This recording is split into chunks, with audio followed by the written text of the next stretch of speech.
Formed from the stem cells of the African clawed frog, Xenobots are less than 1 millimeter wide.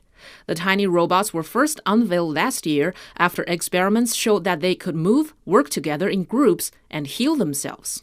The cells in the pile will adhere or stick to one another.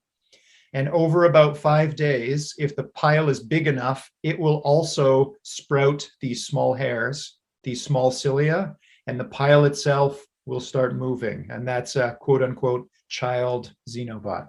The scientists that developed them at the US University of Vermont, Tufts University, and Harvard University said they have discovered an entirely new form of biological reproduction, different from any animal or plant. They can get into places that more traditional robots couldn't get into.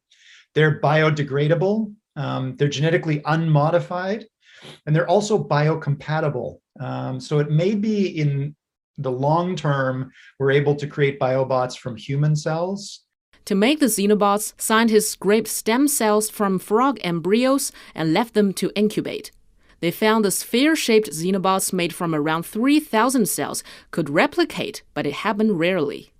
With the help of artificial intelligence, scientists tested billions of body shapes to make the Xenobots more effective at this type of replication. The supercomputer came up with a C shape that resembled Pac-Man from the 1980s video game. They found it was able to find tiny stem cells in a petri dish, gather hundreds of them inside its mouth. After a few days, the bundle of cells became new Xenobots.